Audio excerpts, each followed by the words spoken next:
Today on All Across Oregon, we're going zipping, dipping, and sipping. Starting with the zip line, we'll soar above the valleys and across the treetops. From there, we'll take an exhilarating whitewater raft trip down the Rogue River as we hit a couple of Class 4 rapids. And we'll finish the day with sipping at one of the most beautiful vineyards the Pacific Northwest has to offer. So come with me as we go all across Oregon.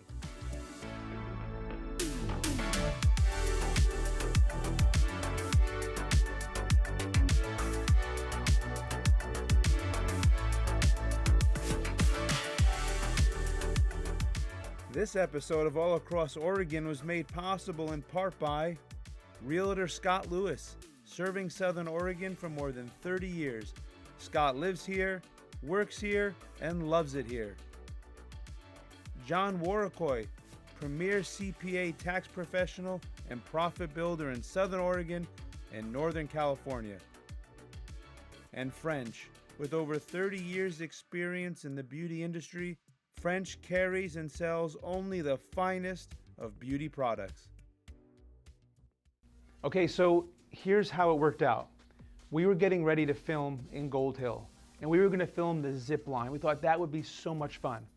As we got there, we learned about something that goes on in Gold Hill. It's called the Zip, Dip, and Sip.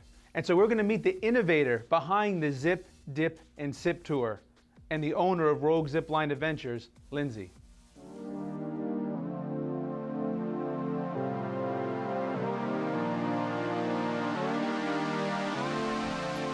Hey, welcome. Nice, Welcome. man. What's up? How's it going? Kelton. Kelton, Vinny. Ah, good to see you, man. Good to see you. I'm looking forward to today. Yeah. So we're going to be going through the hills, through the trees.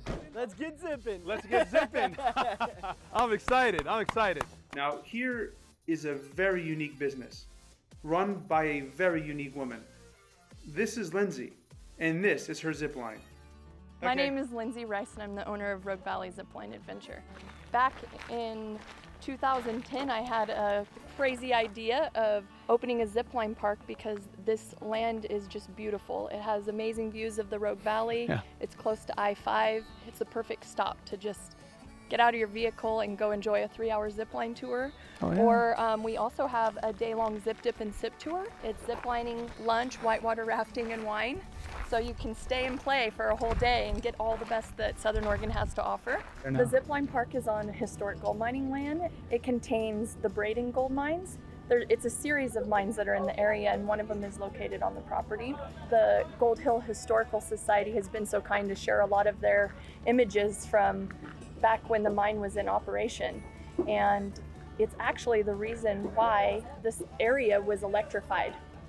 They brought the electricity from the dam that was put in on the Rogue River, Gold Ray Dam. Wow. And they brought the electricity out to operate in the gold mines. So underneath us, you mean somewhere In here, this there's area, gold so there mines is here. tunnels. I can't tell you where they're all at. No?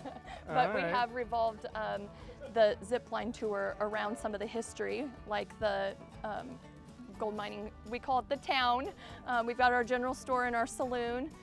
It's interesting to note where ziplining had its beginnings. Ziplining has been a method of transportation in some mountainous countries for more than 2,000 years, possibly starting in China, India, and Japan. Today, it's an adventure to long remember. If you want to step outside your comfort zone and try something completely different, like soaring atop the trees and across the valleys, this is it. This is the gear, and I've never done this before. Yeah, so this is where it all starts. I wasn't nervous till now, and Yeah. now I'm seeing gear. That's normal. That's Okay. normal. All right. So if you do it out of order, you're going to give yourself a very amateur wedgie, and we are professionals. We want to give you a professional wedgie. Okay, no. Okay.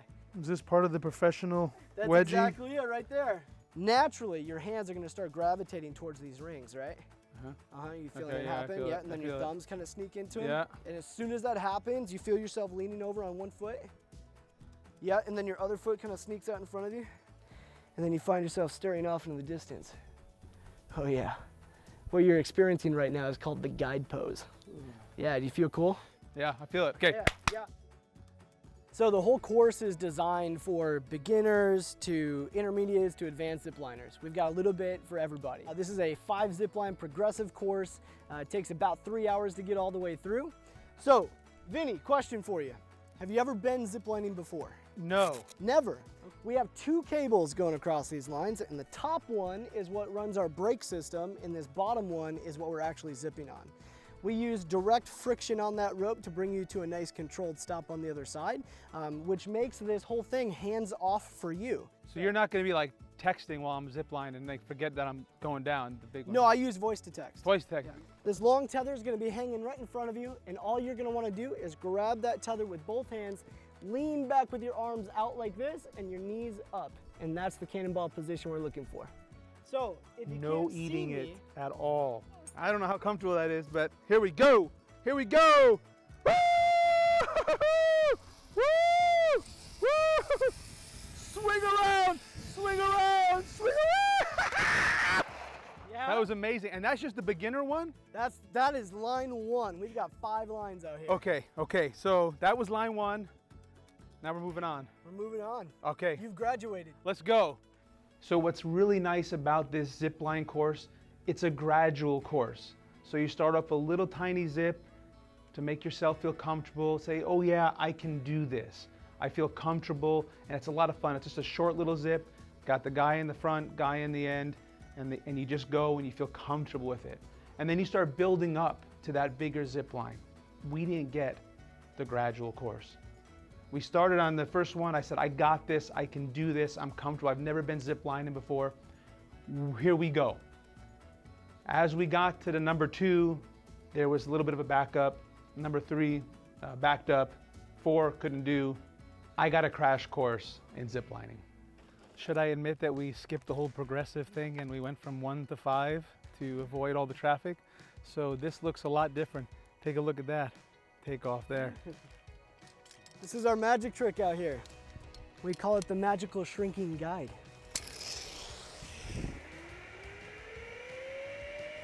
Wow! What up? How you feeling? I feel good. I feel good. As long as I don't look that way, I feel good. I'm just gonna stare at you right now. Zippin' Vinalicious. Vinalicious. Okay. Don't forget to look around. Here we go. Go. Oh my.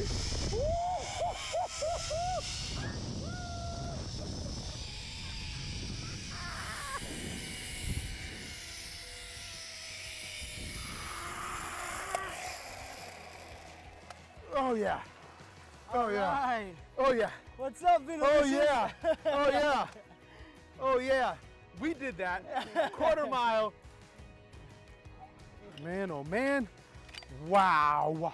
You can't even see where you started from. No, just that little clearing right there. That was amazing. I never did. I've never done anything like it. That was incredible. If you want to feel what it's like to be Tarzan, here's your chance. You're the Vin. Yeah. Vinalicious. Vinalicious. Oh, by the way, Vinalicious is now my official nickname, given to me by Lindsey, the owner. Vinalicious. That's my zipline nickname. So, Vinny, we've got an upgrade for you on this line. Okay. Are you ready for this? I'm ready. Okay, so what's gonna happen is Lindsey's gonna clip you in. Once Lindsey says that you can, you're gonna do this upgrade called Need for Speed. Are you ready for this? Our Need for Speed. Okay, you're gonna sit down in your harness, hold on to this belay loop, and then you can put your feet up right here on this pole, just like this. Okay. All right. Backwards. So, all you gotta do from here is kick with your feet, but remember to let go with your hands. Oh, okay. Right. That's important. Here we go. That's important. Ow, ow! Woo-hoo-hoo. Oh my gosh, this feels weird. Okay. Sit Okay. your harness. I'm gonna sit in my harness. Okay. 3, 2, 1.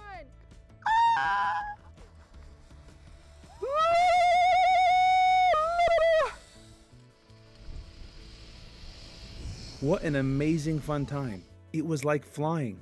And you feel safe with your highly trained and skilled guides. And let me tell you, we had an amazing one. I'll tell you what, Kelton, I had one of the best times that I've had in a really long time. This was a highlight of my life, the zip line. And you were a fantastic guide. You made the whole thing. You really thank you. did. You made it. Now, we were talking earlier and you had mentioned about the college program. How does that work? Yeah, so it's a class called Zipline Guiding and Technical Skills. And part of that program, one of the options for those students is learning how to become a guide and how zipline parks operate. So, yeah. Well, you definitely you mastered that course, buddy. You did good. You're the man. Thank you. You are too. Man, oh man, look at this. And look at this beauty out here. You get to enjoy that at the same time. Yeah. So. Of course, it's said that water has been an important source of transportation for centuries, dating back to Native Americans who used canoes and rafts to navigate North America's vast waterways.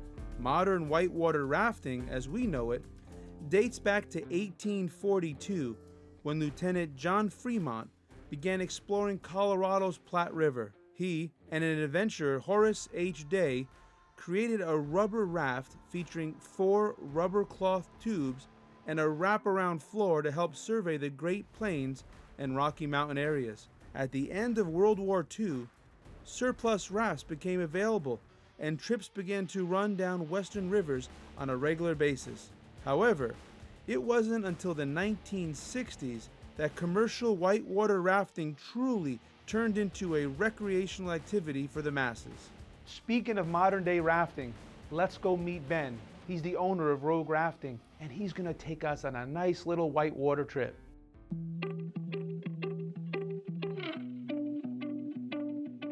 Rogue Rafting. Heading for the river. All right, so Ben, how'd you get into this rafting thing? How long you been doing it? Been doing rafting trips pretty much my whole life, you know, growing up, family trips and stuff. I didn't start doing commercial guided trips till 2003. Just going to school in Ashland at SOU and had an opportunity to go on a spring trip with a company, and they hired me on and trained me up. Been doing it ever since. Got to work for a number of companies, probably 4 or 5 different companies over the years. And then in 2011, my wife Jade and I started Rogue Rafting Company. Once I realized I could go boating for work, I thought that was pretty awesome. So the whole trip, is this inside of the Gold Hill city limits? Right now we're gonna go a couple miles above the city limits where we're gonna start at, and then we'll end up right back in town. So if I was traveling through Southern Oregon and I wanted to go on just I don't have a lot of time, I gotta do this for the day that I'm traveling through, do I have enough time if I only had a few hours to go down a raft? Oh, for sure. Yeah. So we do a 3-hour tour twice a day, sometimes 3 times a day. And that's the thing with the day trips. That's usually the case, is people are just passing through and they want to spend a little bit of time on the river because people can squeeze it in, you know, still make it to town for dinner or the show or whatever they got going, or up to Crater Lake or anything like that. So it's pretty popular just to get a quick dip in the river and go about your day. Have you ever had someone fall off, Ben? Oh yeah. Oh yeah? People have fallen off for sure. We don't want to fall off, right? So like, what are we gonna do to make sure we don't fall off? We strap it in, or we're paying extra close attention? So we'll get you guys geared up with all necessary gear, and we'll go over a little paddle safety talk before we hop in the boats. Okay. But the main thing is we'll just get dialed in on the paddling, working together, and then I do have some hang-ons down the middle of the boat. Okay. So there will be a certain time through a couple of these rapids where you'll hear me say hang on. And as long as everybody grabs hold right then, we'll be in good shape. You don't got to worry about falling off. We found out that yes, some people have fallen off before, but we also found out what to do. So the grab bar now will be our new best friend. So when he says hold on, guys, hold on. Now that's part of the excitement of Class 4 boating, is there is always the chance of going swimming. If we didn't want to risk that, we would do what we call the scenic float, which is an option. A lot of folks do that, especially ones with younger kids, you know, 6 years old. Just do the mellow stretch, Class 1s and 2s, but still get a little splash. The guys that sign up for the half-day whitewater, they want to get, you know, full-on soaked and have the excitement of the Class 4.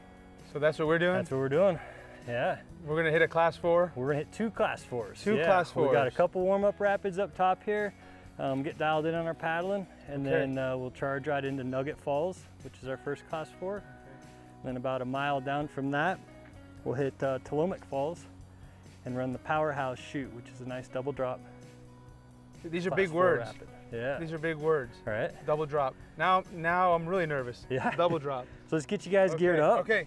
Like we talked about, occasionally people fall out. Usually it's the guys that don't hang on.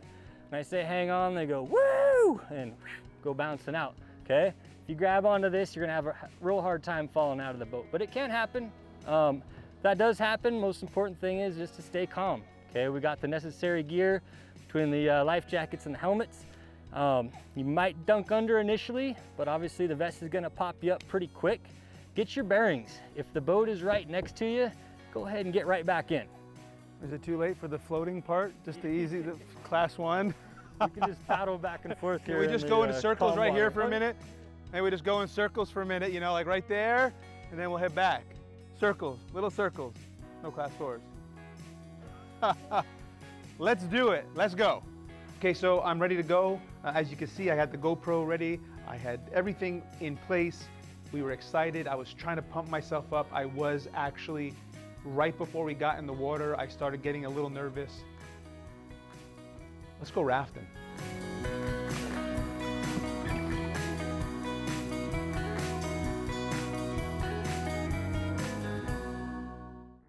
What was it he said? Hold on, hold on. We held on. That whitewater was amazing. It was a great experience. You have to let go of whatever's on your mind and focus on what you're doing. You find yourself in the awe and the breathtaking scenery of creation, the river, the animals, the birds, the mountains, the blue skies. And the rapids, of course. We saw deer, ospreys, giant herons. It was so beautiful. And we had a great guide, owner of Rogue Rafting, Ben Banson. Great guy. Ben and his wife are not only the owners of the business, but they're the guides as well. And they actually live right there on the Rogue River. As we head back into the town of Gold Hill, a little history on it. It was incorporated in 1895, but by the early 20th century, the gold mines had played out. Over the years, pear orchards blossomed, following by wine grapes. Del Rio is the largest single vineyard in Southern Oregon, and they are one of the top wine producers in the state. In addition to splendid, beautiful vineyards, they have a state-of-the-art winemaking facility in their iconic Red Barn, once home to a pear packing house. Their mission is to create wines with a purpose, reflecting their vineyard and their heritage and their passion for people. They've continued to expand their estate over the years and now grow 460 acres and 13 different grape varietals at Del Rio and Bird's Eye Vineyard. Now, in their words, the family they've established with their co-workers, their customers, and their friends is what makes producing each vintage meaningful. So here we are at the end of the day. We've done our zipping and we've done our dipping. Now it's time to go sipping. So come with me and meet Lindsey over at Del Rio Vineyards, and she's gonna give us a private tour, and we're gonna taste one of their boutique wines.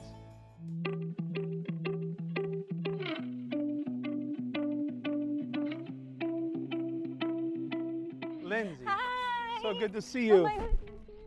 Thank you. Welcome to Del Rio. We're Thank so you. happy to have you here. Thank you for having us. it I can't out. wait. Look at that. Yeah, you survived your zip, your dip, and now you get a sip. Now we're gonna go sip. Yep. Let's check it out. We're gonna go check it out. Let's go. So Del Rio was planted in 1997-98, and we have over 300 acres right here of vines, 13 different varietals. This is the Syrah that we're walking in. We've grown tremendously over the last 20 years since the vineyard was planted. So it's just kitty corner across the river, 140 or so acres of Pinot Noir. So before it became a vineyard, it was an orchard for almost 100 years. And our tasting room still gives you a glimpse into that history. It's really cool. The tasting room was built in 1864, part of the original Rock Point community. It was a stagecoach stop. There was like a little ballroom, community center. So we were so lucky. It has so much history that we landed that in the spot that the vineyard is. I'd say a stagecoach. You landed a stagecoach How many people can say that that's an original? I mean, Not very many. I think there's the Wolf Creek Inn is the stagecoach stop okay. too. But Wolf Creek's yeah. like 40 miles from here. Yeah. So Wow, it's pretty okay. cool. That is amazing. Yeah. So cool. Very cool. So it's We're at an original stagecoach, y'all. yeah. The vineyard is farmed and owned by Rob and Julie Wallace. They are farmers at heart. They come from like 4th generation farmers. They're both from Northern California, Arbuckle area, where they grew tomatoes and rice, and they had the opportunity to come up to Gold Hill, and I'm so glad they did. And they got to farm a vineyard, and it has gone from just farming to producing some amazing wine.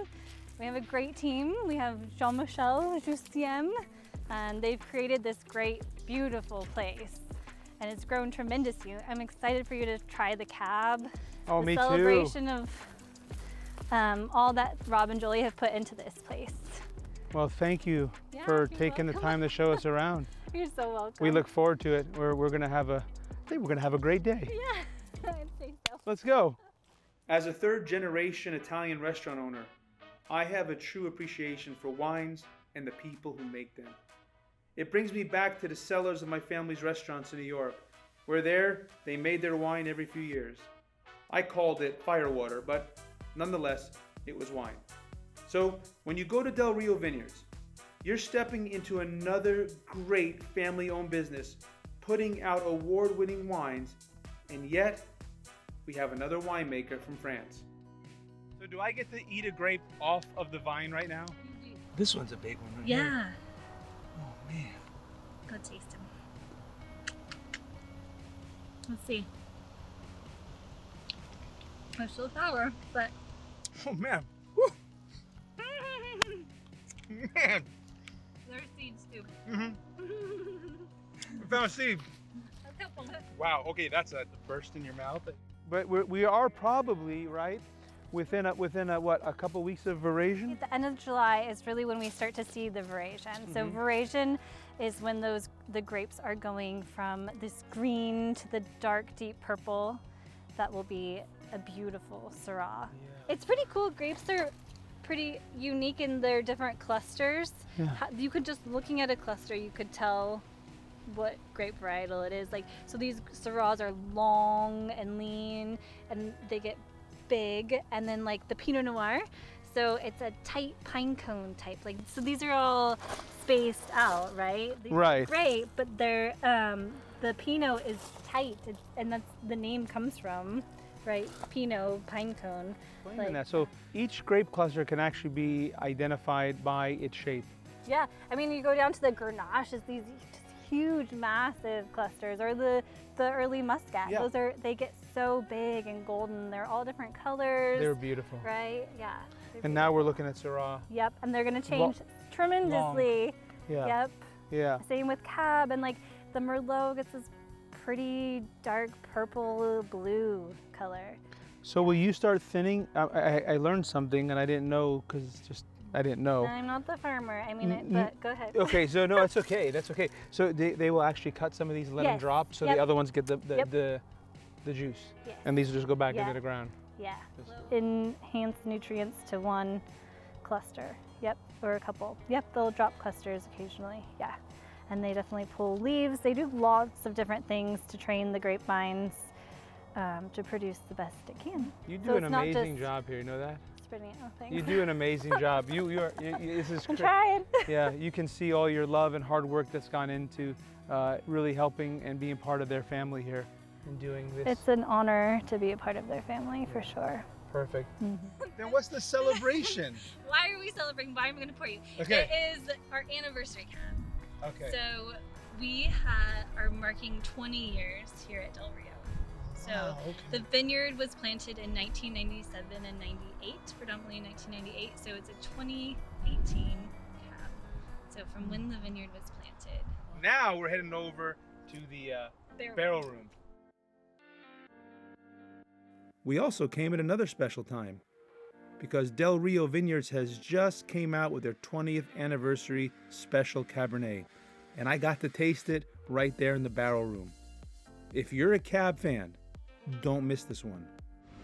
Wow, thank you. That is so good. I highly recommend stopping at Del Rio Vineyards. Very easy to get to, literally right off the I-5. Being at Del Rio Vineyards is literally like you're transported to a different country just for that time that you're there, and yet it's right here in Gold Hill. You are not going to be disappointed with the beauty of Del Rio and the fine wines that they produce. What a great time we had learning about the Zip, Dip, and Sip Tour. Again, 3 family-run businesses that really knock it out of the park. Rogue Valley Zipline Adventure was amazing, and our guide Kelton and the owner Lindsey were fantastic. We then met Ben and his family at Rogue Rafting as he skillfully took us and guided us down the Rogue River. And then we met Lindsey at Del Rio Vineyards as she shared yet another family business that contributes so much to our beautiful region. We'll see you next time as we go all across Oregon. This episode of All Across Oregon was made possible in part by Realtor Scott Lewis, serving Southern Oregon for more than 30 years. Scott lives here, works here, and loves it here.